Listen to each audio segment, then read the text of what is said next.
Hello, everyone, and welcome back to the Finger Guns podcast with Tony David James. I am your co-host, Swimmin' Jimmy, and I'm here as always with Dramatic Dave. Yeah, Big Tasty Tony B. I figured to switch up the order. I always go Tony in the middle, but I wanted to throw you in the middle for once. I don't know why I yelled into the fucking mic. I was just Tony like, B. You're hyped. You're amped. You're in. Yes. You're here. We're here. You've We're made there. it. You're everywhere. We're here. We're there. We're everywhere. Roy Trent. Roy Kent. Roy Kent. Roy Sorry. Kent. Anyway, let's how we all doing? I'm Zen. Zen. I'm just All fucking right. I'm fucking You're tired. You're just vibing. I am fucking tired. All right. And Tony's here. You know me, man. I'm always vibing. Yeah. Tony's just going with the flow. Tony's been going with the flow since 1990. That's an accurate depiction for sure. That's straight up bullshit. No, that is straight up bullshit. I was crazy. Yeah, I was gonna say He's been going with the Jordan, flow yeah. for like 5 years, Yeah, maybe yeah. top. There's like a few PlayStation controllers that felt the other end of going with the flow, and It's true. And I'm sure a FIFA disc got broken in 7 pieces. I fucking love FIFA. Like FIFA's Do just you? a great game. It's a good Do you game. love it? Man, they started bringing out the FIFA Street on the new FIFAs and stuff, and I just play that. That's all that I matters. wanted you to get FIFA 23 so I could be fucking Roy Kent. True. It's going What on are you sale. doing? It always goes on sale. You might as well. I'll pick it up for sure. All right, well, I'm Thanks excited. for reminding me. Thank you. AFC Richmond, baby. All right. You want to get into some movies now? Yeah, let's You do wanna it. Talk about some Yes. stuff. We Yes, got yes, lots to yes. cover, so let's do it.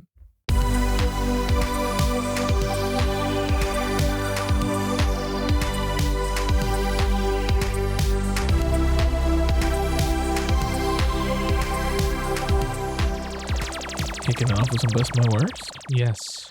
Hell yes. I do not have a best. Oh, I have- fucking lame ass. I have like mediocres right across the board, but I Oof. promise you they will be fun to talk about. Oof. Well, why don't you get us started then? Give us a mediocre so that we can Some bring you up mediocres. from there. Yes. Okay, Yes. so for my first one, I have a Jean-Claude Van Damme classic.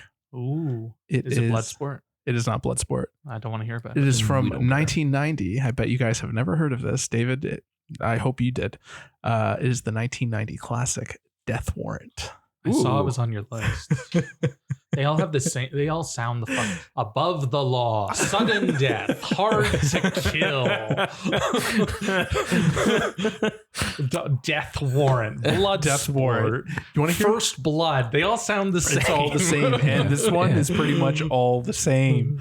Van Damme's a cop. He goes in undercover into a prison where some murders have been happening, and Sure. so he needs to investigate that. Yeah. There is a serial killer that he stops at the beginning of the movie. The serial killer comes back. He finds Right. out he's a cop. You know, you've heard the whole spiel. Yeah. It's Yeah, all once the or same. twice. Once or twice, right? Yeah. yeah. Then he has to like fight for his life. And, Sure. like everyone knows Well, he's I mean, a if you're cop. not, what How are many- you even doing? How often does he do the splits? Oh my god. I don't think he did the split. No, he did it like at least once, but He there was a had to lot have. of roundhouse kicking. Oh, yeah. Like an makes sense. obscene, and he did the Yeah. kick. He Yeah. fucking does it. That's Dave, because it's the early '90s. That's when he was still doing it. He can still do it He now. can still fucking do it I now. think probably do I now. think he did it in Expendables. Yes, he did. Yeah. Yeah, he Yeah, did. he There's that definitely did. like slow mo shot of him doing it.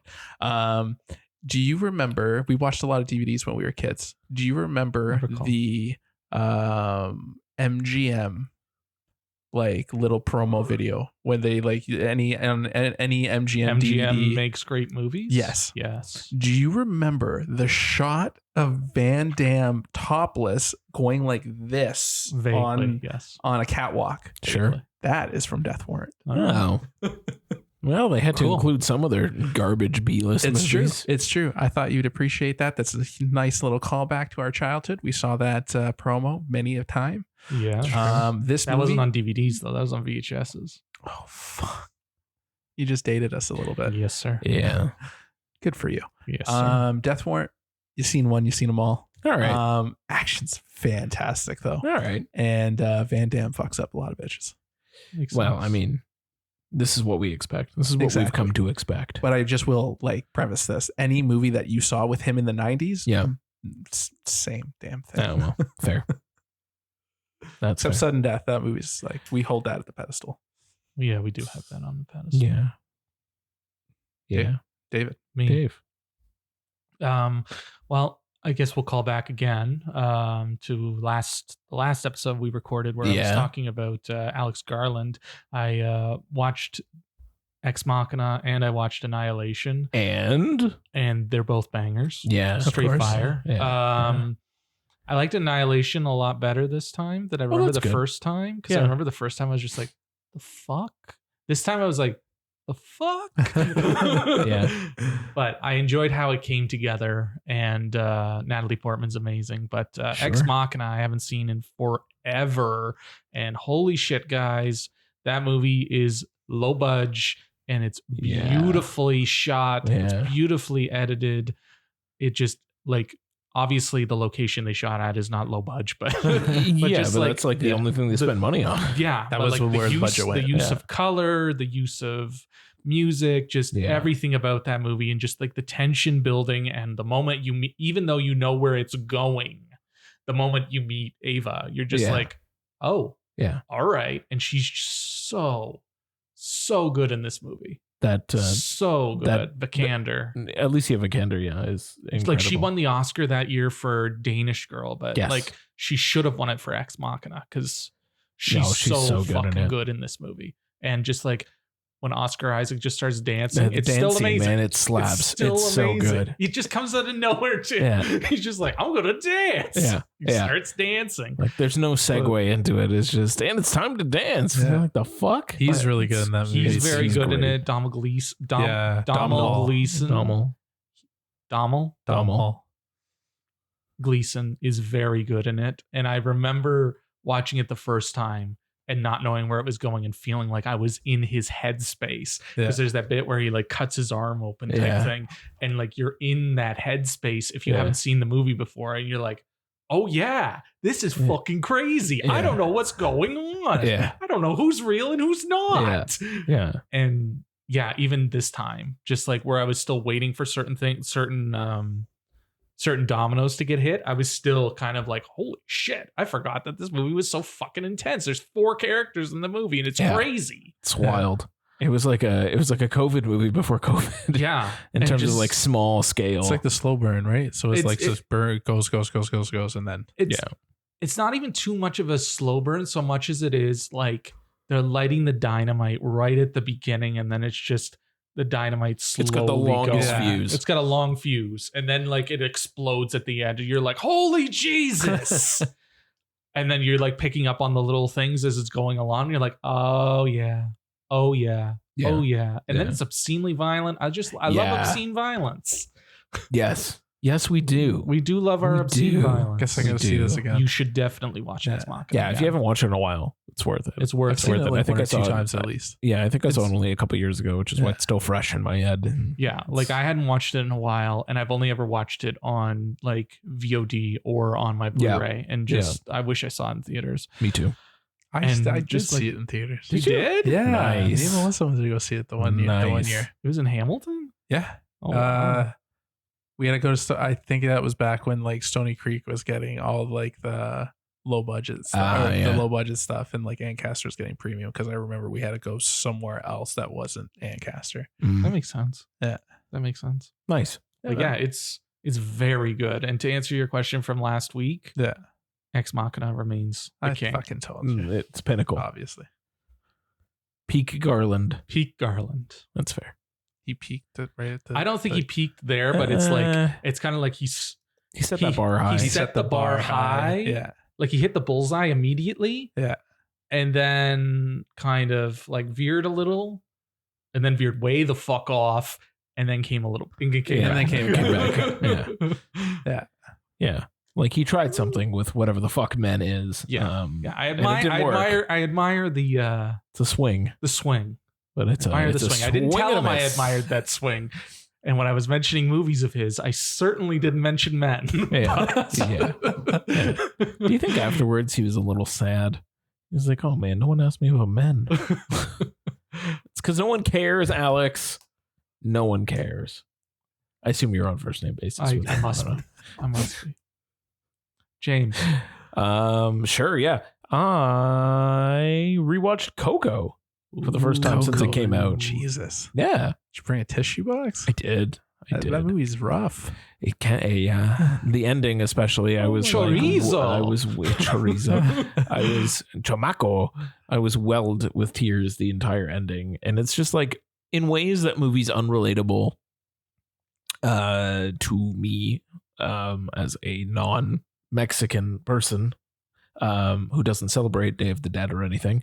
But another, like, I think Pixar found a really good way to find a good universal message in it, where it was very much about family and remembering and legacy and remembering who came before you, sort of thing. Yeah. Paying homage. And yes, and paying homage to those people and respect to those people, etc. I think it was really, really good. I remember liking it a lot when I first saw it, but I hadn't revisited it since, so it's been years. It's still really, really good. It's not amazing. I think there's a couple things that probably could have made it more amazing, but also at the same time, I realize it's a kid's movie, so try to balance that sort. But there's things that like Encanto did that I would have probably liked to see happen in Coco as well, and I probably would have just kind of elevated it. I think Encanto kind of leans a little bit more into its background a little bit, and like Spanish is just kind of like all over the place, and it is in Coco, but to a much less extent. A lot of it is in English, which is fine. There's also a villain in Coco. There's no villain in Encanto. I'm not saying those parts of Encanto. No, yes, I just mean like up, when you're talking about like it's going all over, like that's why is because there's no villain. Yeah.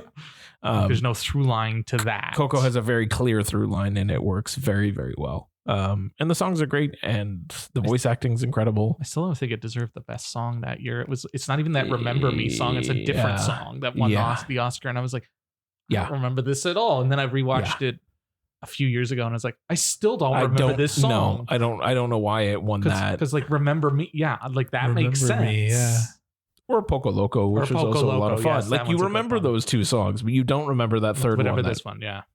I will say from a technical perspective, even though I don't even know why I'm talking about the technical achievements of Pixar at this point, this one is unhinged levels of those incredible effects. Like the liquid sim that they've got alone in water or in liquid in glass. Like I think they pour like rum or whiskey in one of those shots, and it's like the most pristinely perfect liquid that has ever been like crafted. And like watching all of these back to back has kind of led to just seeing an evolution in them as they've gone from 1990, from the 80s really, but 1995 up for movies, and how each one has gotten better, and like the leaps in technology that they've made throughout the generations of the films is incredible. And now it's just like, even the city of the dead that Miguel goes to is like, it's stunning. Florida, like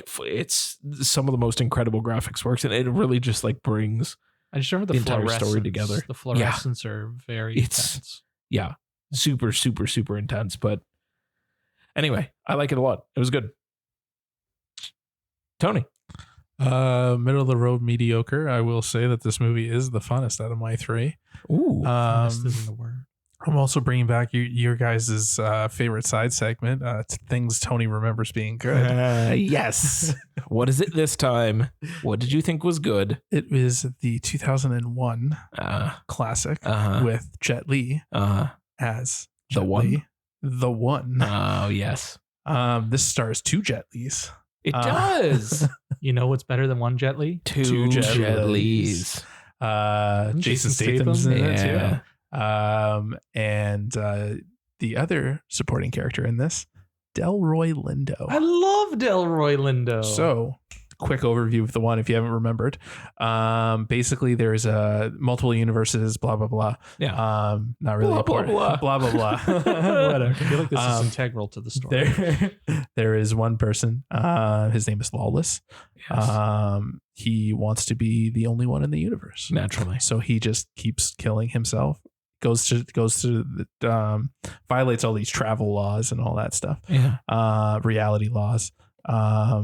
They bring this up, that this stuff that he's literally done. He jumps. I don't even know where I was now. So is there like a Council of Ricks scene? Like basically, with all the Jet Lis? Like it's all the Jet Lis. They basically like bring them up, and it's like literally just like counting everyone. Like there's like 123 universes of this Jet Li person, and lawless. And there's like different law. There's different laws. Yeah. So it's like Ken Law, like. And then there's so he gets to Earth or whatever version of Earth is there. He fights he has to fight other Jet Li, and Jet Li doesn't go down without fighting because the other Jet Li is also because every time he kills somebody, he takes their power basically, and he like wants to be like the supreme kind of thing. Sure. Anyway, so he comes in, and there's the time cops, right? Naturally, time cops. Jason Statham, Delroy Lindo. Yeah. That was my whole like little 90-second rant on trying to get back to Delroy Lindo. Sure. Anyways, this movie horrendous. Like it is bad. Like there's this one scene that I remember when I was a kid. I really liked. It was when Jet Li's like going through these embers, and these embers are falling because like something blew up, and he's like ready to fight him, and they have like this little fight in the embers, and it's just like literally like Microsoft Paint, just like coming down. There's another one where he gets two motorcycles and like squashes them together, but like it's like literally like blocks. Oh boy, slamming in together. Like I don't think they were counting on 4D or not 4D, 4K. Yeah, they were ambitious in 2001. Very ambitious. But yeah, that was the one. It was fun as hell. Yeah. But yeah, does Jason Statham have hair? He does have hair, and he talks out of the side of his mouth. Weird. Yeah. Weird. I'm glad he corrected that. Weird. Yeah. Super weird. glad he corrected weird. it. Super weird. Yeah. Dave. All right. So this is just like, it's not quite a meh, and it's definitely not a best. It's just kind of like a movie you need to experience. Yeah. And it's called Sasquatch Sunset. Yes. It's directed by David and Nathan Zellner, who did Kumiko the Treasure Hunter, which I've never seen. And they also did The Curse, the recent HBO show with Emma Stone and Betty Savage. Yes. Yeah. Wild. So this movie it's about 85 minutes. It premiered at Sundance. Yeah. It's just about a family of Sasquatches in the forest. Great. And just how they get by without day-to-day lives. How they get by without human interference. Yeah. So like a nature documentary? It's very naturey. Nature documentary. Yeah. There's no dialogue. It's literally just grunts. Grunts, okay. Nice. Just grunts. There's multiple scenes where they're literally shitting and throwing it at things. Great. I'm not kidding. This is Jesse Eisenberg. Jesse Eisenberg is in one of the costumes, and so is Riley Keough. Oh my gosh. Well, for Riley, that makes sense. What do you mean that makes sense? When you realize which one is them, one of them is also Nathan Zellner. Oh, great. When you realize who's who type thing, and you're looking at the eye, you can only see it in the eyes. Yeah. Because the makeup work is so good. Yeah. Like it doesn't look like they skimped on makeup at all. Because these guys, they look like fucking Sasquatches, and then like the way it's painted around their eyes, like it's definitely their eyes. Yeah. So like you can just see like Eisenberg, like I'm envisioning Eisenberg talking the whole time, but just like the way he conveys motion and the way he's like conveying things with his eyes and his movements, and it's great. It's just like it takes a long time to get on the wavelength of this movie because it's supposed to be funny, but it's also supposed to be dramatic and uplifting because it's supposed to be moving because it's about family and it's about, like the things families do to survive. Right. Shit and throw it at people. Like shitting and throwing at people or like milking themselves. Great.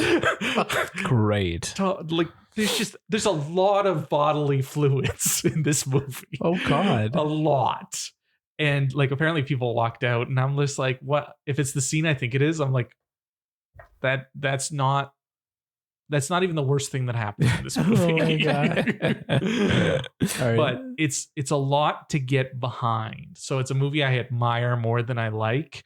And it's definitely a vibe movie. And you need to get high before this because you're going to sit there and you're going to laugh at Sasquatches throwing shit at people. And just like, you got to get on its wavelength. And it took me 2 tries to get through it. And the second try, I was on the wavelength. But the first try, I was just like, nope, can't do this.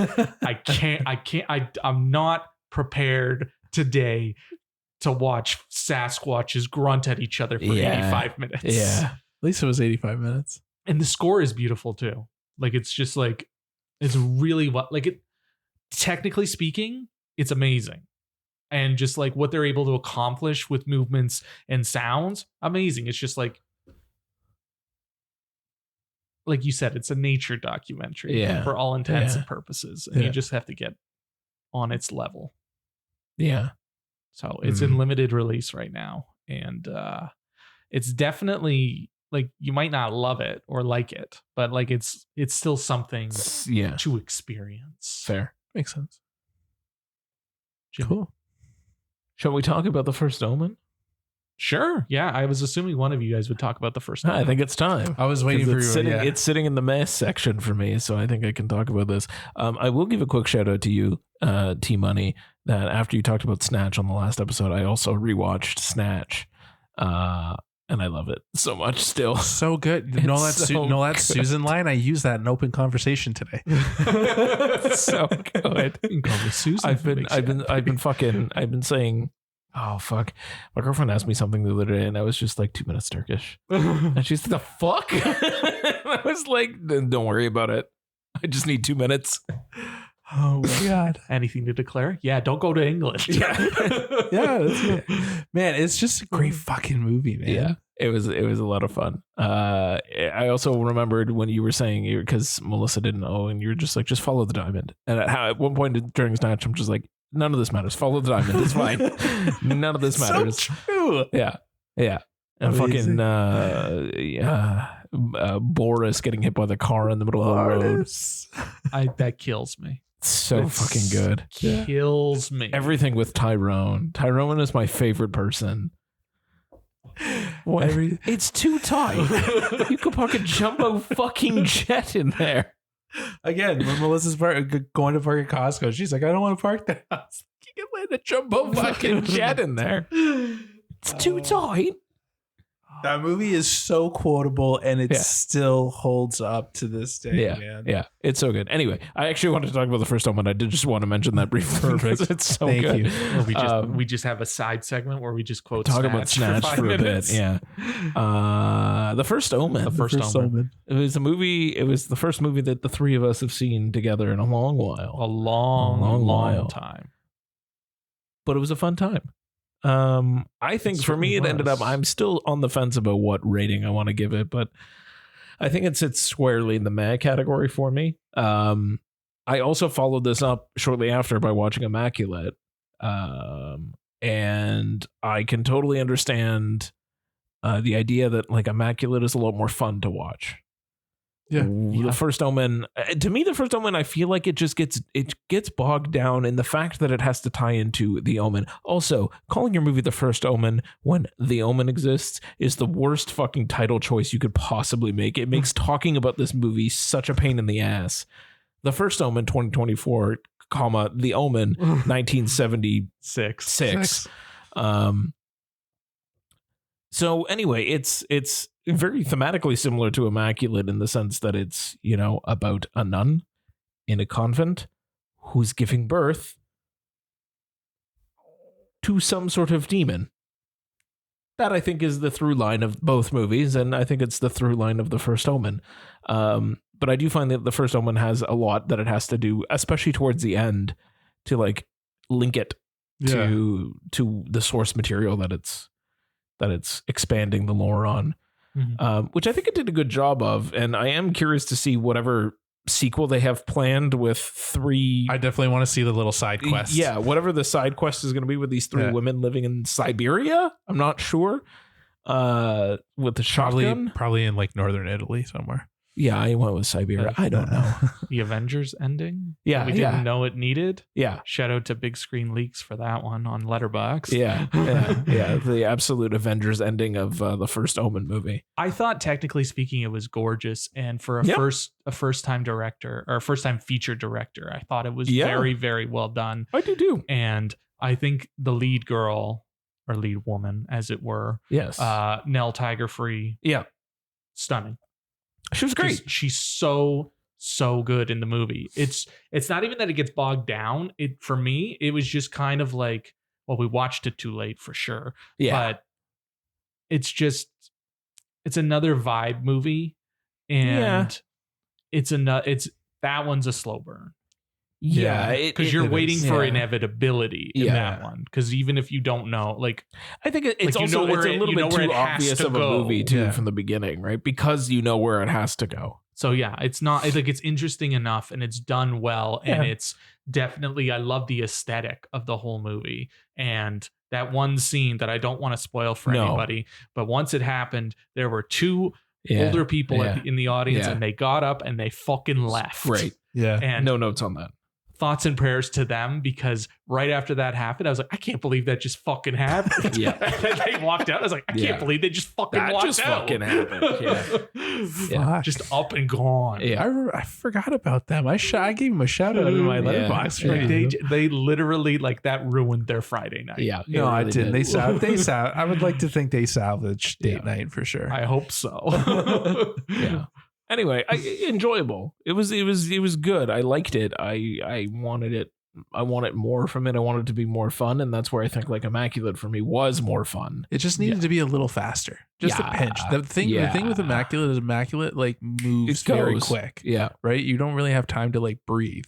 Whereas this one, it's like slow burn, slow burn. Oh my god, what the fuck just happened? Slow burn, slow burn. Oh my god, they topped it. And then I appreciate that they left the jackal in though. The jackal, you got to keep the jackal in there. It has to always be the jackal. And now I really need to see Possession, guys, because I know there's a throwback to Possession, and I'm just like, well, this would work better if I've seen Possession. All right, well, then we'll just add Possession to the list of things to watch. Yeah, the laundry list. The laundry list, yeah. Tone. All right, for my last mediocre movie, this was pretty much mediocre. I actually remember it being a lot worse when I saw it when I was younger. Sure. It is the Steven Soderbergh movie called Haywire, with Gina Carano. Gina Carano? That's the MMA fighter? Yeah, that's her. Spy movie. Spy gets fucked over. Spy tries to get revenge. Yeah. That's really about it.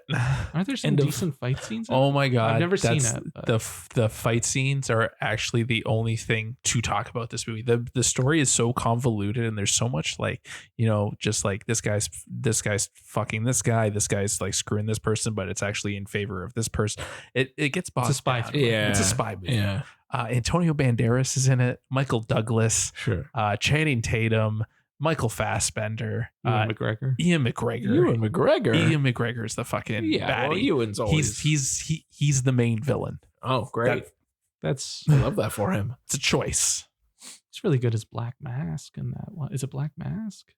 Yeah, Black Mask. And Birds of Prey. And Birds of Prey. Yeah, I thought he was the best thing about that movie because he's having fun here. Yeah, he's not having fun. He's sleeping. Okay, like he's lame. not. He's okay.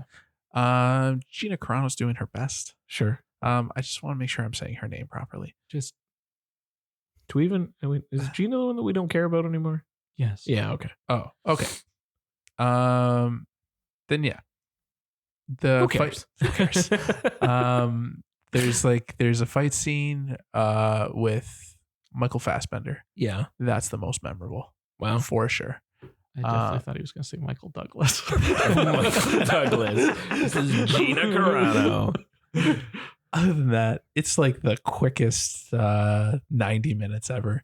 Don't bother watching the first story. Watch it for Gina Carano just beating the shit out of these guys. So just skip through to the fight scenes. Exactly. And that's about it. It was very It was very not memorable for Steven Soderbergh. He's a very like all over the map for him. Yeah. So I need to get my Soderbergh numbers up. I've never seen it. It's low tier. I've been watching a couple of his movies lately. D tier? It's D tier for sure. No, that's rough. Yeah. Oof. That's rough for Soderbergh. It's no like Ocean's 11 Out of Sight. Yeah. Traffic. Yeah. It's no Matthew McConaughey asking Steven Soderbergh to take his shirt off. Yeah. Yeah. That's why. It's because Matthew McConaughey didn't take his shirt off. That's why the movie failed. That is why you fail. It's true. It's true. Okay, so this one I'm also going to say is kind of an experience, kind of I just keep going with experience movies. I don't know what to think of this movie. It's called The Beast. It's French English. It's also a co-production with Canada. It's directed by Bertrand Bonello, and it stars Léa Seydoux and George McKay. We almost saw this at TIFF. We almost saw it at TIFF. Nice. And we didn't because it's 2 hours and 25 minutes. And it definitely feels 2 hours and 25 minutes. So we don't schedule anything over 2 hours. We don't. It has to be like Anatomy of a Fall. That's it. Yeah. You gotta or Parasite, the one. Yeah, or Parasite. You really gotta pick and choose which ones you want to do. Yeah. Anyway, so The Beast it's about it. There's 3 separate storylines. Oh boy. It's about these star-crossed lovers who are doomed. And it kind of follows them in your favorite genre, dude. I know, right? The 1910s ish, 2014 and 2044. Oh, because the idea is whatever is happening in 2044, which for some reason is in 4x3, which inexplicably cool. 4x3. Okay. Basically, she's having a procedure done that kind of like removes her emotions and kind of gets rid of the memories of her the memories and the traumas of her former selves. Oh, okay. So that's why it keeps bouncing. So like she's in like this goo chamber thing, and she's kind of reliving the memories of her former self. So her in 1910 and then her in 2014 type thing. And all 3 movies are just very, very different movies. All 3 storylines are just very different movies, very different styles. Yeah. And it's a very interesting movie. I just don't think that I think most of it went over my head. Okay. Because I can piece it together. Like I pieced it together and I was like, yeah, okay. And there's certain moments that kind of like cross over between them, certain phrases kind of cross over between them. And some of what he's getting at with nostalgia and the whole past life idea, I really dig. It's just like, why is this movie so fucking long? Sure. Why is it drawn out? Why is it weird for the sake of being weird? Yeah. Why does George McKay have an American accent in one segment? You're like, no, why? And then he's speaking like full-fledged French in another. Oh boy. Okay. And I'm just like, good for your range, brother. Good for your range. And like, I know he's an up-and-comer still versus Léa, who is like stratosphere in France and has kind of like crossed over here as well. Yeah. But it's like, I want to watch it again, but I don't want to watch it ever again.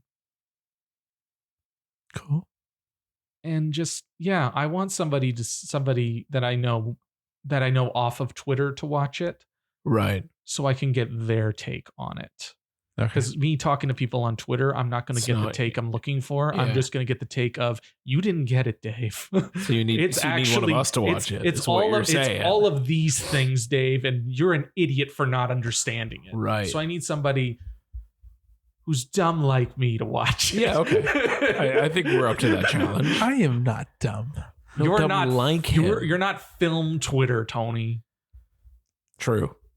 Okay. But very few people are to film Twitter. My favorite director is not Jonathan Glazer. Yes, exactly. There you go. Exactly. So I need somebody dumb to watch it. So you can tell me if I got the whole thing or if it's going over my head and I'm an idiot. Fair. All right. Beautiful looking film. So I got to carve out a time to watch a 2.5 hour French movie. I think it's what we have to somehow do. I wanted to cut myself off. The only thing I wanted to mention and spoil, because it's fucking weird, is at the end of the movie when the credits start, it's a QR code. For the credits? For the credits. And you scan the QR code and it plays the credits on your phone. And then there's a scene that you can only watch on your phone that plays in the credits. So if you don't scan it at the end of the movie, you don't get this last scene.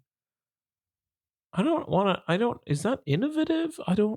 I don't know, man. It was just like, I don't know how I feel about think this. I knew about the QR code, but still when it happens, I was just like, what the hell? Yeah. The fuck? Yeah.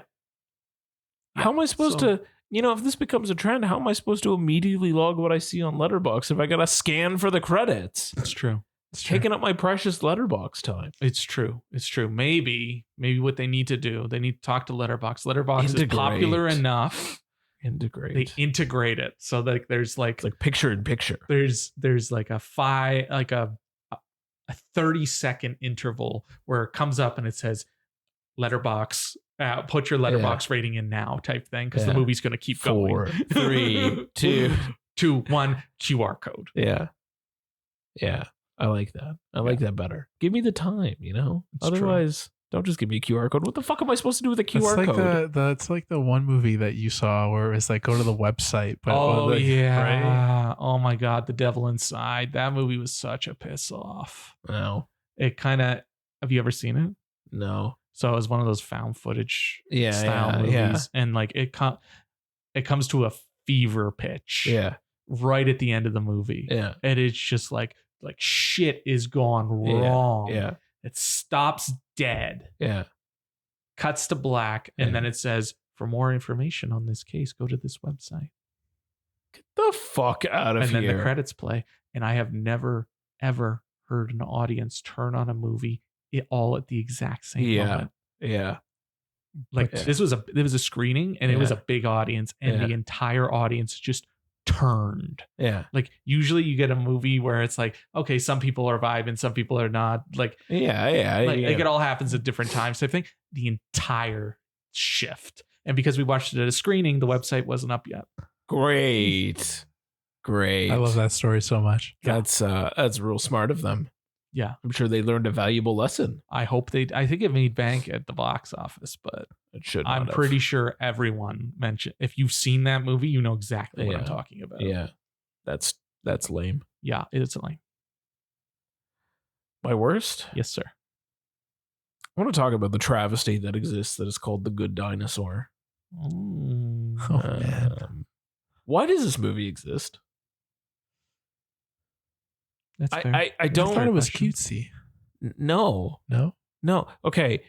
I've only seen it one time, and it was at the theater in 2015, maybe. Yes. 2015. If you're going to make a story about dinosaurs that continue to, like, the meteor misses them and, they continue to live. And that part's good. That part's great, though. That's great. And then they all look up at it. And they go back to what they're doing. And then jump to now they can farm. Sure. Whatever the fuck. The problem I had with it is it doesn't even matter that they're dinosaurs.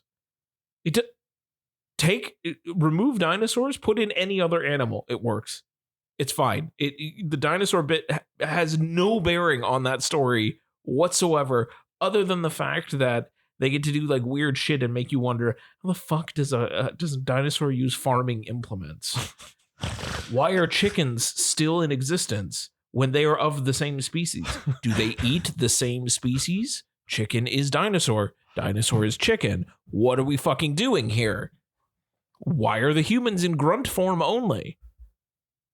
I don't know. Hey, that one kid talks, doesn't he? No, he grunts. No. He's supposed to be his dog. Yeah, basically acting like a full-blown dog. It's basically like a boy and his dog. Yeah. But again, it doesn't matter. 9 years ago. Yeah. It's gone over the head. None of it matters. It's just, again, technologically looks great, although the character design on the dinosaurs themselves, awful. They're fucking very awful. cartoony. They're cartoons living in a very realistic world. It was like two development teams are working on this movie at the same time. One went cartoonish, the other one went photorealistic. No, it doesn't gel correctly together. Every animal in this makes no fucking sense in the world that they're inhabiting. It's just bad. It's so bad. I hate it. I hate it so much. Sam Elliott. Sam Elliott as a T-Rex with a scarred face is the best thing about this movie. Obviously. That's it. There is nothing else redeeming. I gave it fucking 2 stars. One was for the realistic environments because, again, technologically, it's a huge jump and a leap over everything they've done. It's incredible. 2, second star, Sam Elliott. That's it. That's all it gets. Everything else, fucking throw it in the bin. Chuck it. It's awful. I never want to watch that movie again. Quentin likes that movie, so I've seen it. I've seen chunks of it. It's worse than Cars 2. You know what? After you've seen it a few times, you'll change your mind. No. We don't revisit Cars 2, but we revisit The Good Dinosaur quite often. No, you shouldn't. Quentin needs a better palate. Why don't you just watch, why don't you actually watch Dinosaur? That's the other one. That movie's just as bad. Really? Yeah, it's really bad. Damn. Yeah, man. It's Disney really just can't do dinosaurs, bad. I guess. No. We're but done with the dinosaur. it's another one of those. It's not even photo. It is photo like realistic because they're using actual fucking footage, and they're just inserting these dinosaurs into it. Yeah. Like the scene where the meteor hits, incredible, and very intense for a children's film. After that, no. It's the only thing I remember about the movie was the meteor hit because I remember seeing it in theaters and remember being like fucking terrified. Yeah. It's not good. Great. It's not good. I will, to your point though, I did like Cars 3 better than Cars 2. Cars 3 I told was you. good, so thank you for that. I told you, but you needed that. You needed Doc Hudson in the second one for it to hit better, right? Yes, 100%. Anyway, that's it. I'm caught up on Pixar and stuff now, and now not caught up yet, but I'm now here up to date with the way I feel, and The Good Dinosaur has hit the bottom of my rankings. I look forward to your letterbox list of your Pixar rankings. Oh, I will show you. I think that wraps that up. Do you want to move into some Shudder Minute? Yeah, let's get weird. Let's do it. Evil lurking deep inside, its darkness knows no limit. So listen closely if you dare. This is the Shudder Minute.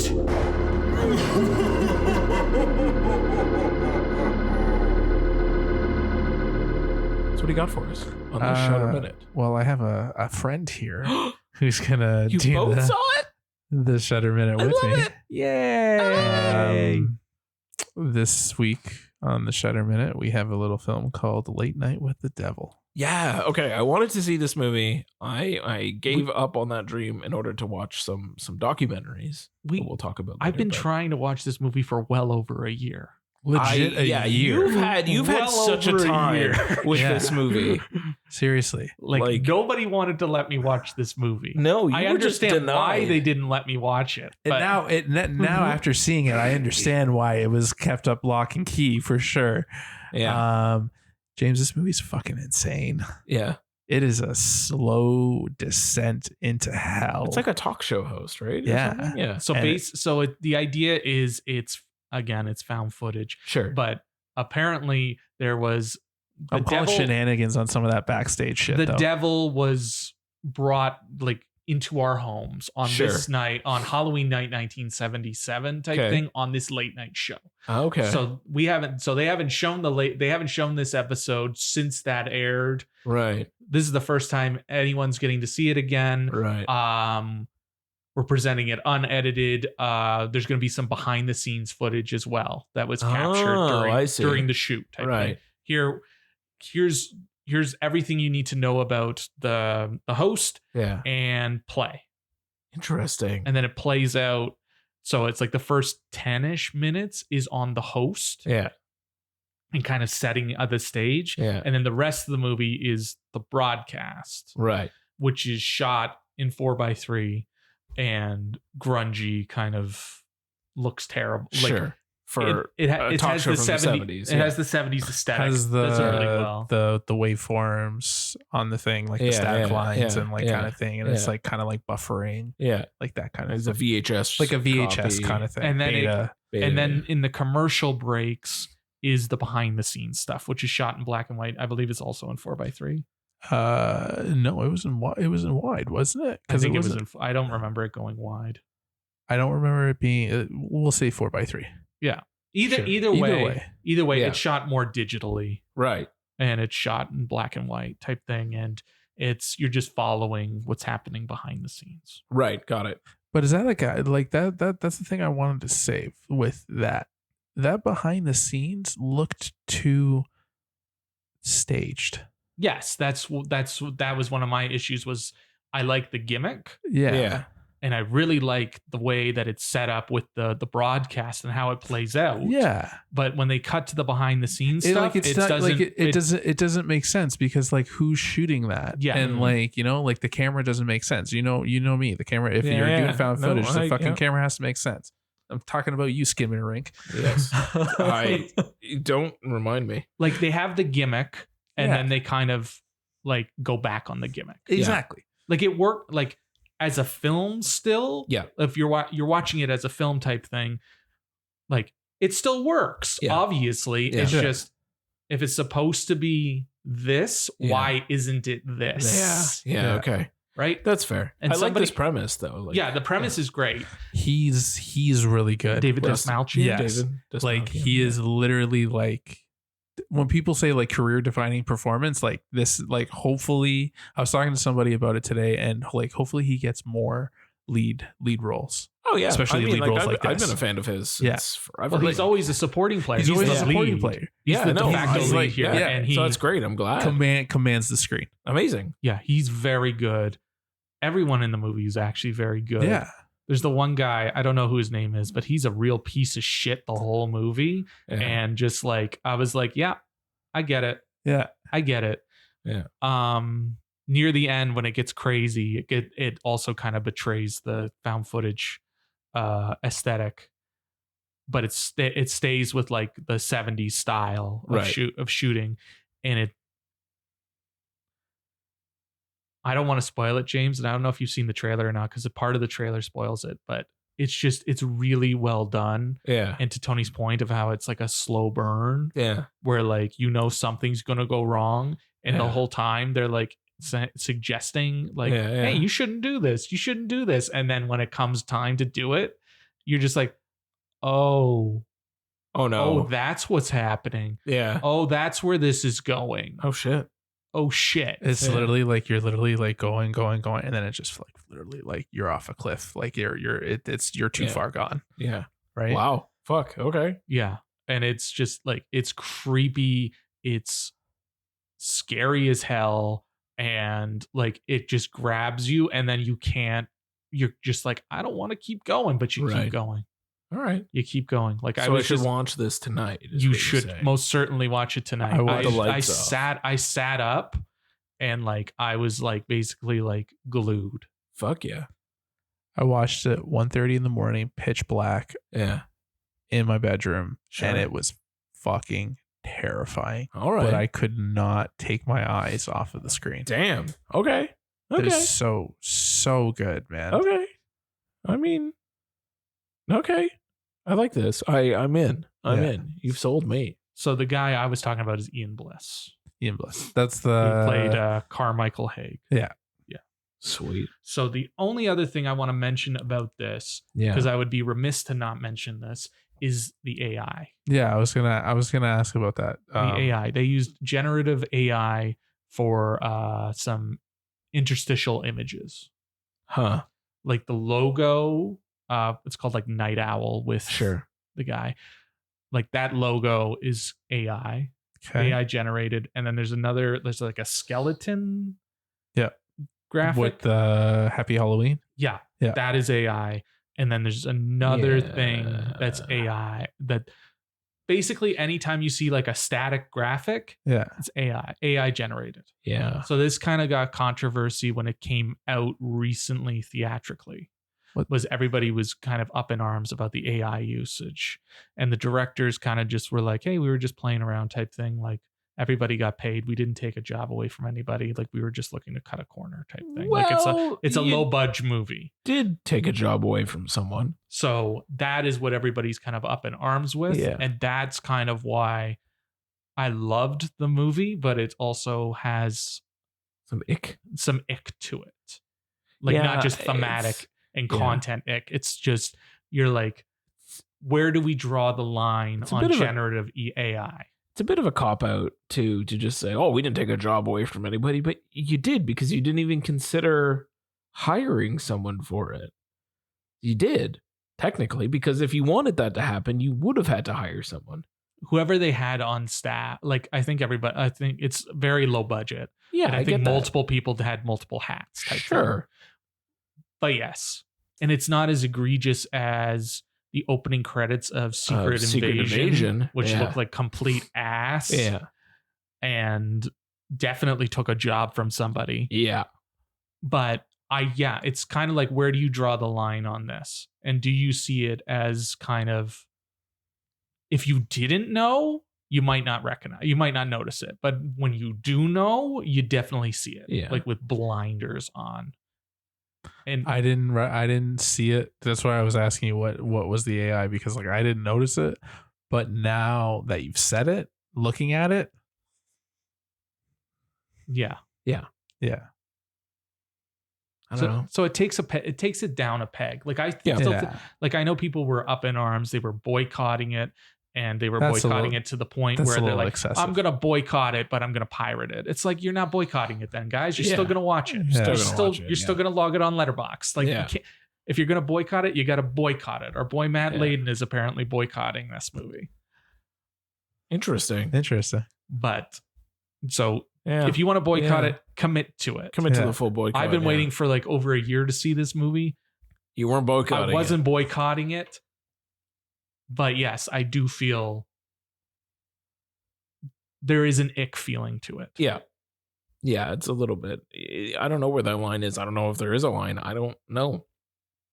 I really don't know. It's a hard question to ask. Right. To answer at the moment of just like how far can it go? It can go very far. That's the problem, is like it's got a lot of capabilities. It's not perfect. It's not great, but it can do small things like this. But maybe if it's handled in the right way, where it's still like your VFX department was the one that used the AI to generate the image, then it's like, okay, fine. Like it's within the same scope, but it's like you worry about getting to the point where a production just says, oh, fuck it, I don't have the VFX budget, so I'm just going to sit here and type prompts into fucking DALL-E 3.0 and get all the images that I need. And you know? So it's kind of like, this might be like the breaking point, or at least like the gateway entry for a lot of people, realizing that this is a thing and it's what the strikes were all about and what the next strikes are going to be all about as well. Yeah. So it does take away from the movie. Also, the VFX guys probably need to unionize. Yes, I think they might have, or they're going to. I'm pretty sure they're like well on their way to. Good. I'm pretty sure I heard that that's been a long time coming, because they've been used and abused by this industry for too long. I think when the Spider-Man stuff went live, I think that's when it started to come to light. Yeah. They pushed. That makes sense, because that wasn't great to read, and that movie also has some ick to it in terms of human labor. Yeah. But all of that to say, I still think you should watch it. Yeah. Just watch it with some context. Just have that in the back of your mind. Yeah. That's fair. Shall we move on to our main segment then? Yes, sir. Hells to the babies. So what do we got? It felt like, so I've seen 3 movies in like the past 2 weeks at a theater. All 3 have been horror movies.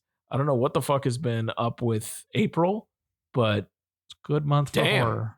Like, okay. Good month for horror. Apparently. So we're going to talk about Radio Silence's Abigail. Hell yeah.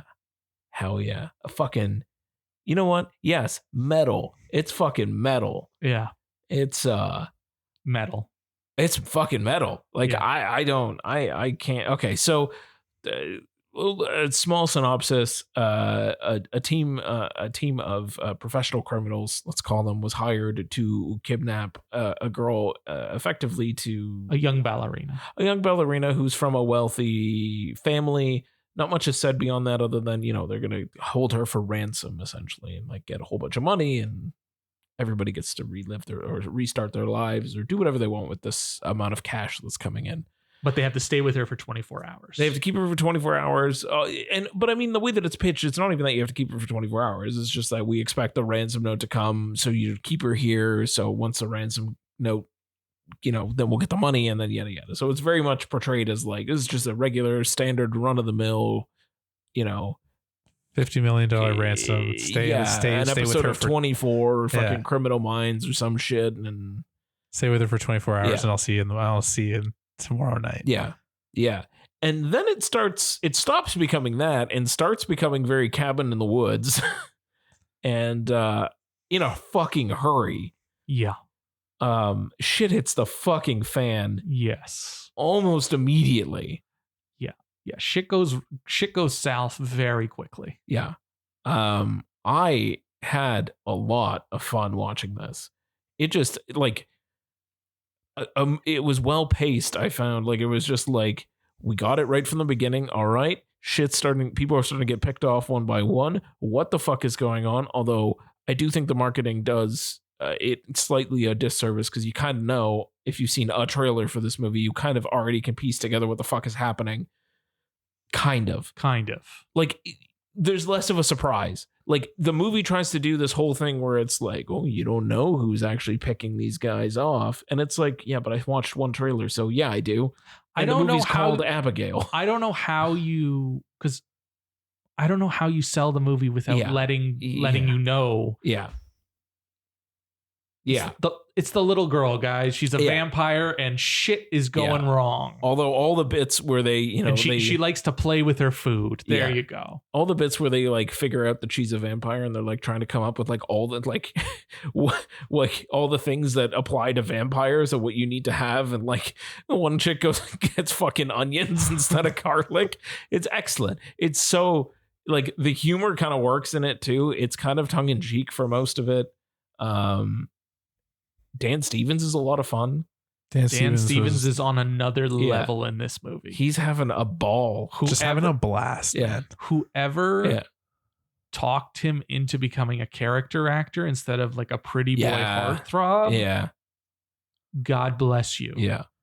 Because character actor Dan Stevens brings so the good, heat. man.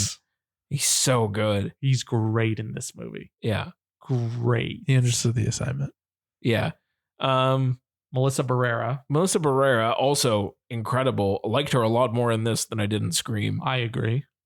She was a lot stronger. Yes, much. But I will say at some points, she did look like a lot like Neve Campbell. Yeah. Fair. Yeah, I can see that. Yeah. And then Catherine Newton was just kind of doing her own.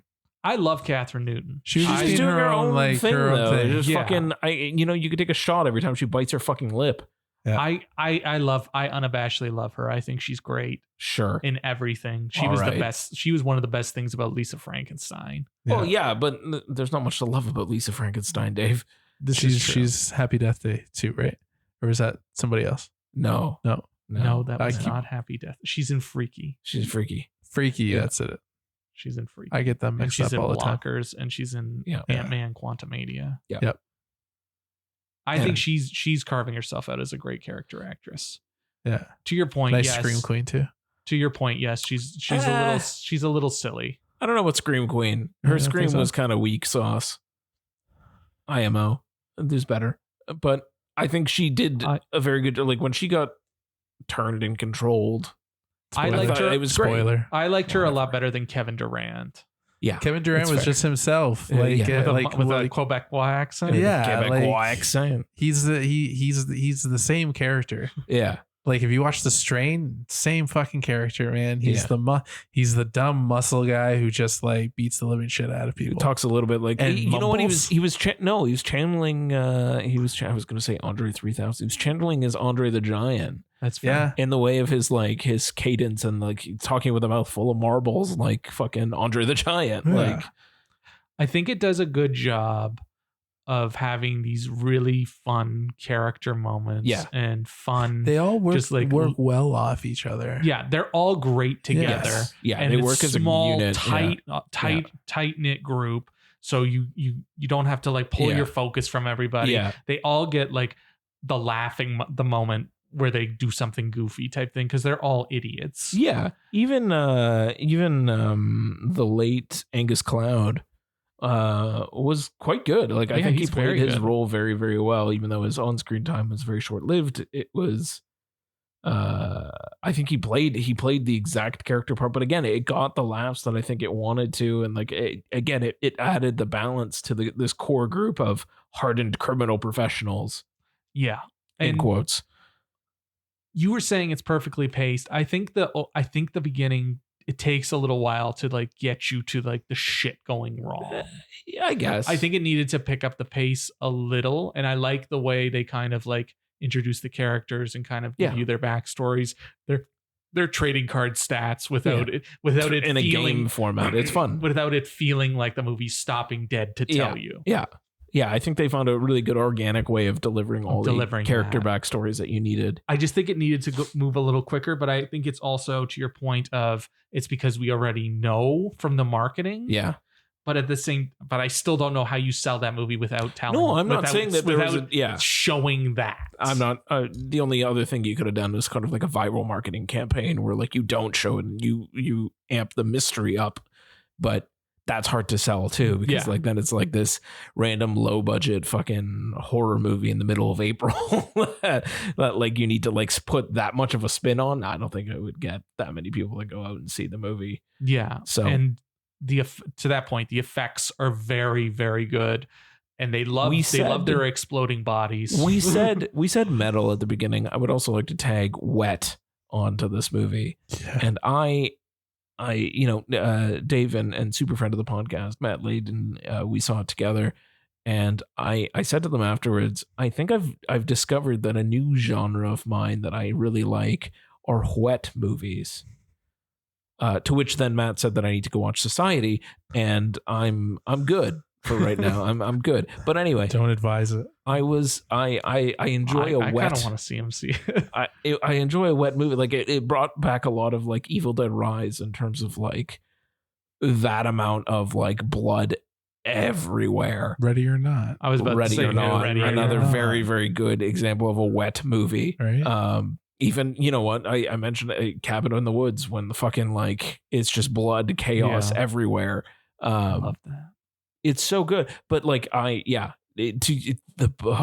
explosion works and the blood everywhere and even I think some of the, I don't know how much was practical, but even some of the things that they pulled off with some of the corpses and the way that they looked and was great. Yeah. For a movie that all takes place inside one house, right? I feel like I'm gonna have the same reaction I did with Ready or Not. Like when I saw Ready or Not the first time, I wasn't really like on board. Sure. And then I watched it again and I was like, no, like this movie's fucking awesome. Yeah. I feel like that's what's gonna happen for me for Abigail. You didn't like it at first? I thought it was fun, but then at a point I'm just like, okay, like where is this going? Like, why are we stretching this out? Like it was in like I would say like the back half. Yeah. It like kind of like stopped dead a little bit and then started to go again. What was for a brief moment. The part? It was when they were trying to figure out, there was like the four of them and they were trying to figure it out. Right. Yeah. I feel like that was stretched out a little too much. Okay. But again, that's me just being picky. I think it needed a bigger celebrity cameo. Yeah. Yeah. When the way, like I was thrown off. I was like, oh wait, yeah, so it's gonna be a big reveal. Yeah. The way they pan up, it needed to be someone a big reveal as opposed to Vandy is. Yeah. Spoiler. What? James is just throwing spoilers. It wasn't because I didn't say his actual name. Loving him. It wasn't his actual name. But yes, it did need to be somebody a little bigger. Yeah. For that kind of reveal. It needed to be somebody more of a big deal. What is her name? Also, not enough Giancarlo Esposito. I was about to say that. Are you talking about Alicia Weir? Is that Abigail? Yes. Yeah, she was Matilda in the Matilda musical. Oh yeah, but man, though, holy like I know, like Dan Stevens was like the MVP, but I feel like they share it. The MVP. Yeah, seriously. Yeah, she was absolutely unhinged. Yeah, the way she could flip and turn, right, is really good. And the fucking scene, when she's dancing. Oh yeah. Oh yes. That's bleak. Yeah. Oh my god. Yeah. I laughed out in the theater, and I'm pretty sure everyone in my theater was like staring at me. I'm like, come on, like, you guys aren't laughing at that. That's fucked up. There was some moments where I was cackling. Fucked up shit, man. That I was overjoyed. I actively said, "What the fuck?" in the theater. So did I. It was nuts. Yeah, and we had like this one couple behind us who was a little too gabby, but they were definitely confused at certain points, and it was like, But why? Okay, no, but first of all, can we talk about the fact that a theater experience time is very warm. I tend to run hot. I was going to say. We sat sort of on like the left side of the theater. We had 3 seats, kind of front middle ish in terms of height, but very much on the left side of the theater. When we booked these tickets, nobody had seats in this theater.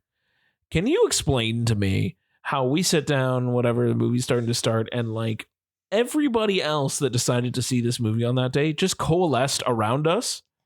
Yeah. The entire rest of the theater was fucking empty. Rows, stacks, going all the way to the back. You could have sat anywhere in the theater, but we were sitting in these 3, a group lined up right in front of us, these 2 Gabby fucks behind us. There was another one just sort of just off to this.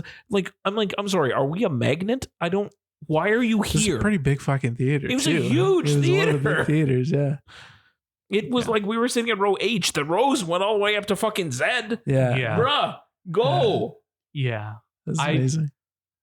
COVID has brought it to me where I don't like sitting in the middle of the action anymore. I just kind of just like stay as far the fuck away from everyone as possible. I think also TIFF has done that to us too, we've kind of like shifted ourselves over to a side because, ease of access and everything. But to your point, like we sit away from people. There's a huge theater. I understand if it's like a super packed, like if we were talking like Avengers Endgame levels of packed, you gotta, or fucking Dune 2 or fucking Oppenheimer, where like you're at like choice seating. Choice seating. You don't have a lot of choice. You're just fucking going. Yeah. Whatever. You're gonna be shoulder to shoulder with some people. It is what it is. But if you have an empty ass fucking, what the fuck are you doing? Yeah. I get it. Go away. Yeah. It's like we learned nothing. I hate it. That's why I was annoyed when I bought them, because I was like, I should wait to make sure nobody else is buying and I think part of this too, well, maybe not part of it, but part of it too, I think, is because of this reserved seat thing where people are just like, well, I have to sit here with my reserved seats. Whereas like in the before times, we would have just sat where the fuck we sat.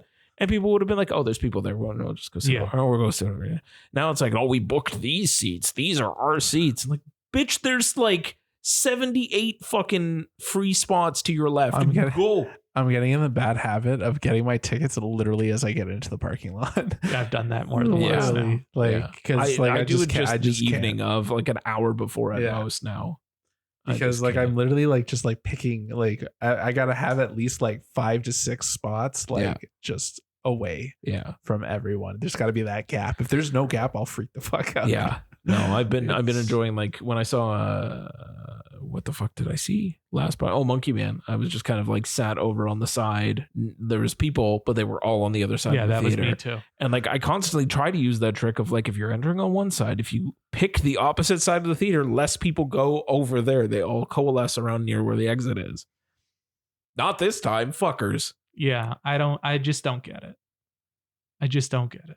And like people, I told you that one time that somebody took my seat. Yeah. There were 10 people in the theater and somebody took my seat. Even fucking the first But there was a time where I like walked up, like we walked up together and they literally like there was a couple in front of us and that couple literally sat in our seats as we were like climbing up. They literally sit down, they look at us and I'm like, yeah, boss, you're in our seats. God. Even the First Omen, though, where we were by ourselves in the top row and then these 2 fucking chuckleheads 1 seat away. Yeah. Guy. I don't get it. I don't get it. People don't feel the same way that we feel. I think we might be our own breed. Maybe we are our own breed. This is true. We're very particular. But like people like to put their feet up if nobody's there, and it's like you can't do that if you're all in the same area. I could barely like at fucking Abigail. I could barely cross my one leg over my thing because my shoe was going to be in this guy's face. Yeah, exactly. Oh, I love when they lean in and they're like literally like leaning into my crotch. I'm like, at least buy me dinner first, guy. Like, come on. That was probably one of the worst things that Cineplex ever did was those fucking reclining seats where like you stack it right in front of someone and you're just like in someone's lap and it's just like, what the fuck are we doing? I got into a big fight with someone over that once. I don't want to look down. I mean, at least like, can I rest my balls on your chin? Like, yeah, it's just like, just because you can do it doesn't mean you should. It's airplane etiquette too. That's what it is. And don't put your fucking seat back. If you want to do it and you're in a full theater, just don't. But if you're in a very open theater, just move. Yeah.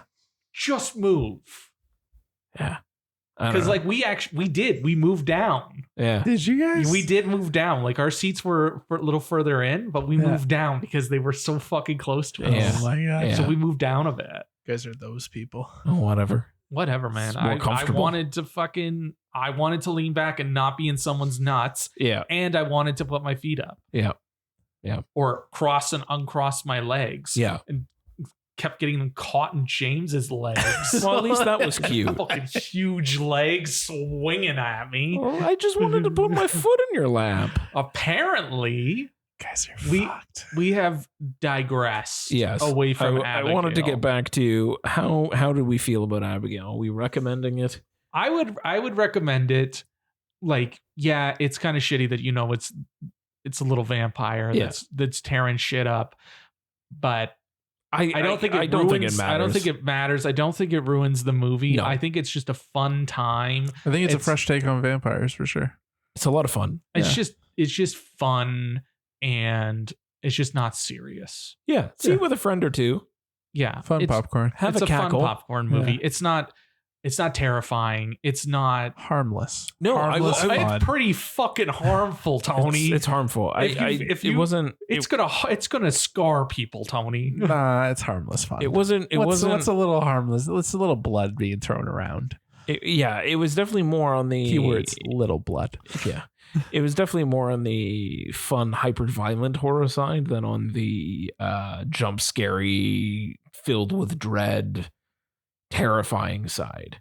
Yeah, I would say that. Like it's more you're just kind of like rooting for these people to fucking survive than you are for it's slasher style, basically. But you do care about some of these people. Yeah, like some slashers you don't. Some slashers you don't. But like that's what I mean. Like it's more of that. Like it's not. They're not filling the air with dread and then jumping out at you and scaring. Like, that's not what it's fucking going for. It was. I would put it in the same realm as Ready or Not. If you liked Ready or Not, you'll probably like this one. Yeah, that's fair. It doesn't have Samara though. Obviously true, not. But not everyone. Or Adam Brody. Or Adam Brody. Or what's his nuts from Mission Impossible? Henry Czerny or whatever. Czerny, something like that. Oh yeah, yeah. And your buddy from Orphan Black. Yeah, Christian. Yeah. So thumbs up on Abigail. Did you guys like it better than Scream and Scream 6? Yes. I had more fun with it. I had more fun. Yeah. I still like Scream 6 for its setting and appeal of using New York, but I think this is a more fun movie than Scream 6 is. Like, I don't want to rewatch Scream 6. I would rewatch Abigail. That's fair. Yeah, no, I would agree. I'd rewatch 5 Cream. 5 Cream, yes. Yeah, 5 Cream. Only because it's the best title. Obviously. You guys are silly. But to all of your points, yes, it feels more thematically similar to Ready or Not. Than it does to Scream. They're having fun. Yeah. And like, I'm glad they got to make this movie. I'm glad they wisely jumped ship. Yeah. From Spyglass. Yeah. Since they don't know what the fuck they're doing. No. Yeah. And just, if they couldn't wait, like, I don't know, why can't you wait? You couldn't wait? Yeah. Yeah.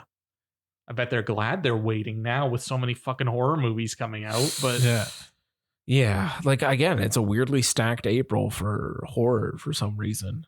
And I guess into May. Yeah, because The Strangers is coming out. Yeah.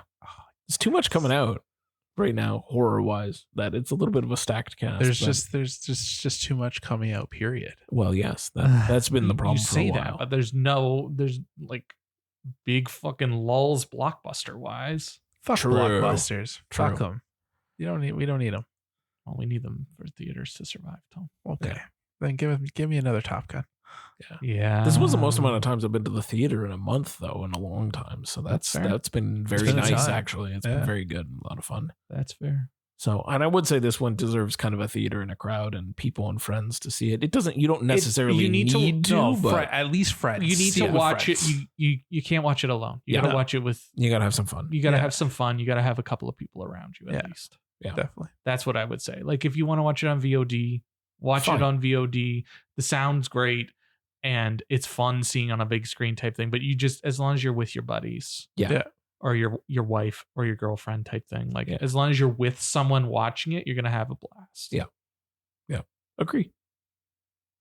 Cool. Cool. Do you have a new blue tonight, my friend? I do. Is it going to launch a philosophical debate that goes on for 78 years? Maybe. Oh, okay. Well then, I'm amped for this. Let's do it. Let's do a Dave's New Blue. What did that boy buy? It's Dave's New Blues. What do you got? I have this one came out a few months ago, but I got it on sale, and I bought Tony a copy as well. On sale. It's the new 4K Kino Lorber release, Kino Studio Classics release of Jason Reitman's Kindergarten Cop, starring Arnold Schwarzenegger. Nice. Ivan Reitman. Ivan Reitman. Good catch. Kindergarten Cop? I didn't even know he did Kindergarten Cop. That's kind of wild. He did. Jason Reitman's in it. Yes. And so is Catherine Reitman. They're both in it. Where are they? So Jason Reitman is the kid, the guy who's making out with the girl when the fire happens at the end, and he rips open the door and he's like, "What are you guys still doing here? There's a fire." That's Jason Reitman, and then Catherine Reitman is in Penelope Ann Miller's class. You would if you're watch it, you're immediately like, yeah, that's Catherine Reitman. I cannot wait. Wild. That's Catherine Reitman. Anyways, do you remember Kindergarten Cop? No. Okay. All I know is it's not a tumor. Okay, so he's a cop and he's on the trail of a drug dealer. Right. And he can't pin this guy down. Yeah. He needs evidence. Sure. And this guy, he has him on Murder One type thing. Sure. But like it's weak. Sure. So he needs to find his wife and his kid. Right. To kind of testify against him. Right. So they find out that they're in a small town in Oregon. Like hiding? They're in hiding type. Sure. Whatever they're doing, they're in Oregon. Sure. So he finds out that they're there. They're in this school, or the kid is at least in the school. So he has to go with his partner to the school, and they're going to pose. She is going to pose as the kindergarten teacher. Right. And they're going to be there for like a week or two type thing. Right. Like building the case, finding these people, and turning them to help win to help prosecute this guy. Yeah. And on the way, his partner is violently ill. Oh God. So she can't pose undercover as the kindergarten teacher. Teacher, yeah. So he has to go in as the kindergarten teacher. And hilarity ensues. Because clearly he's the biggest fish out of water. Yeah. He's a big fish out of water. Yeah. And I told Tony this. It's very much an action thriller / kids movie. Huh. So it is like a violent action thriller for like 40-ish minutes of this movie. Yeah. And the rest of it is a kids movie, but it's bookended. Weird. It's bookended with these intense bits of violence. And you're just like, oh, what a weird movie. Why did I watch this relentlessly as a child? Yeah. Why do I remember just the kid parts and not the violent action thriller parts that Arnold Schwarzenegger would have been known for at the time? Yeah, you just wiped all that out. I just wiped that out because I was just want to see big Austrian in small class. I was just sitting there. I was like, I don't remember this at all. Sure. What the fuck is this? Yeah. The ending I did remember. The ending I remembered, it was the first 30 minutes. I had no recollection of it all. No. As far as I knew, it started, he's in the classroom. He's in the class, yeah.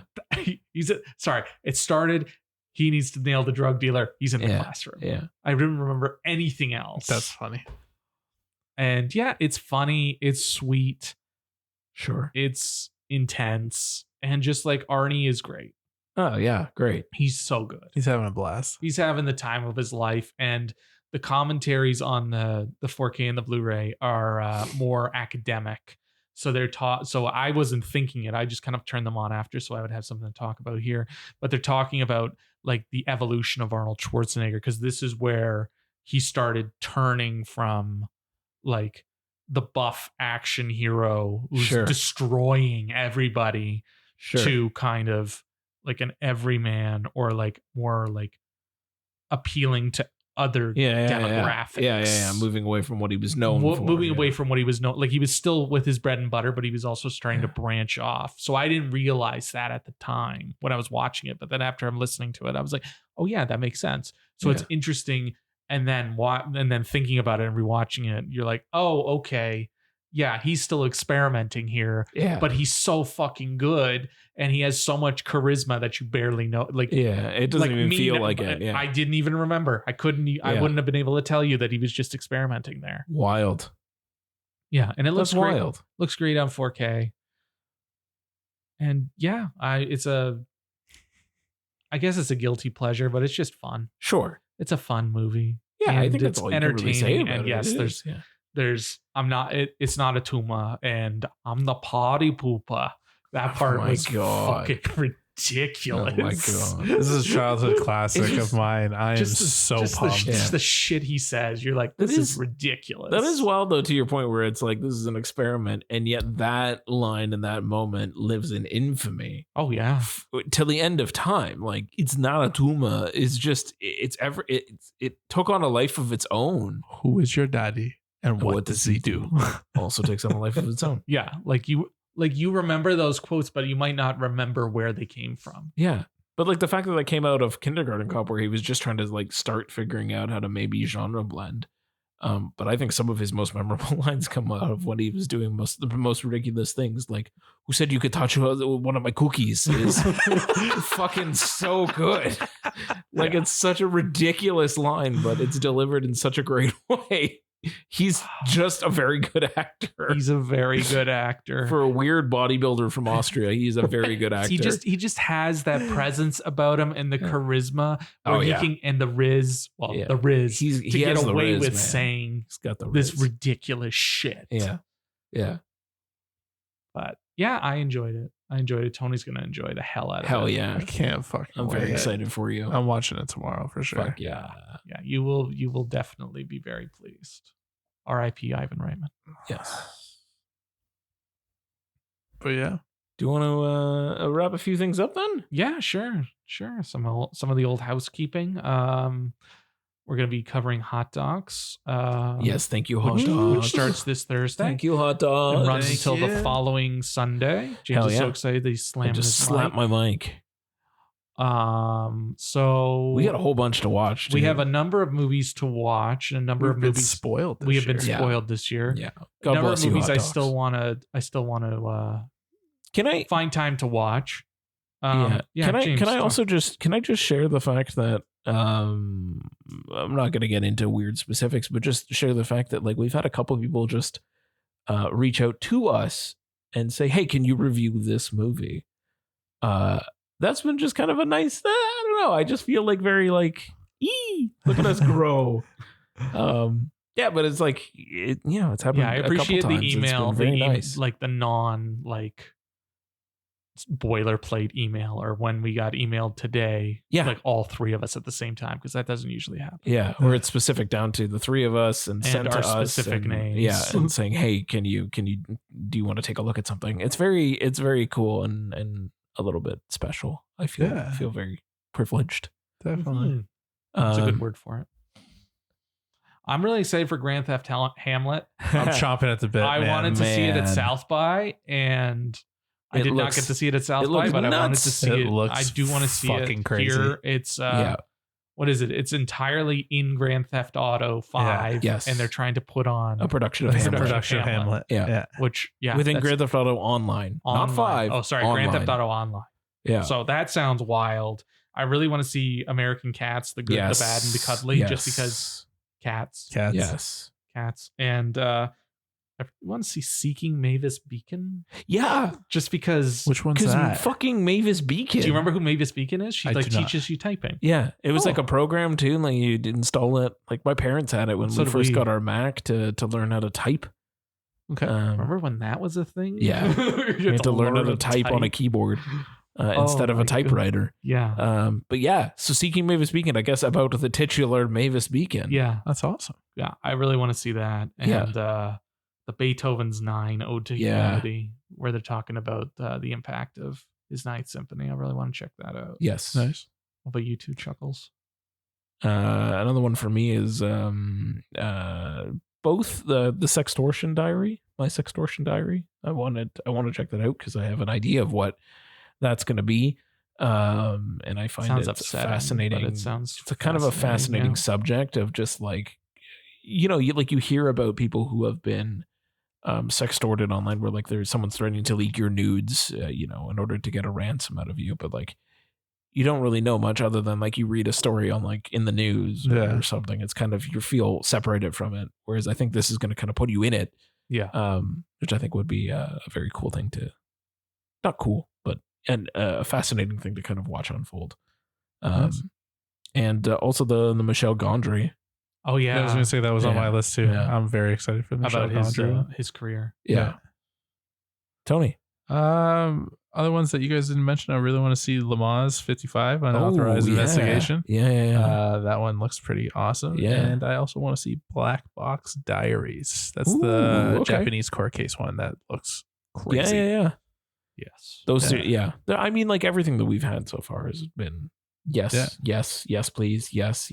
Well, there's the Michael Jackson one too. It's Me, Michael, and I. Yeah. About the Michael Jackson impersonator. Oh, that interesting. Who does he gets he literally like gets surgery, like plastic surgery to make himself look like Michael, to be like the ultimate Michael Jackson impersonator. Yeah. Wow. Yeah. That's nuts. It's pretty crazy. It sounds pretty crazy. I'm really excited for it. Yeah. Oh, I'm the if when it shows up on Letterboxd, I'm the reason. Yes. I'm the reason. Yes. That's it. Yeah, but I'm excited. Like that's quite a few already, and that's not even the enther list. Not at all. It's going to be a pretty exciting festival. I'm pretty excited. So I think we're going to come back with a bonus episode. Then you think we have enough? I think that we can get to it. I think this rates a bonus episode. All right. So stay tuned for that. Hell yeah. And we're all fucking pumped. I might try to squeak downtown and see a hot dog at the theater. Yeah, I'd consider that as well. If I can, I might go pick up my pass this week. Do it. Mainly just to have the pass. Even if I don't go, I just kind of want to have the actual accreditation pass just for funsies, just to keep as a souvenir memento. Because it's like the 3 years that we've done it, we haven't gotten one. We haven't gotten one because the first little bit was COVID, and then it was we're here, it's fine, just give it to us and we'll cover it all. But now I'm just like, I don't know, I find myself in Toronto more often anyway, so why not do it? I'll do it. But yeah, I think that's is that about cover it then for us? Or? Yeah, I think that about wraps us up for this week. Great. You're welcome for making it shorter. Brevity. It's the spice of life, Dave. And the spice flows. But we'll be back. Stay tuned for our upcoming bonus episode that we're going to have to do. We're going to have to squeeze in a lot of docs between now and this bonus episode. And then we'll probably tack on to our next normal episode too, a few more last remaining stragglers of Hot Docs, because Hot Docs goes on for the next 2 weeks, I think, right? Yeah, a week and a half. Just over, about a week and a half. Yeah. So we got starts this Thursday, runs until this Thursday 5th, is right? May 25th. Yeah. And then it runs until May 5th. Yeah.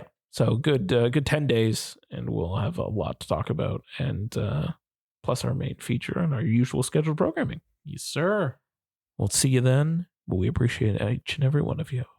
Yes, we do. For the Finger Guns Podcast with Tony, Dave, and James, I have been James, and I am always here with Dave and Big Tasty Tony B. Hells yeah. See you next time. Bye.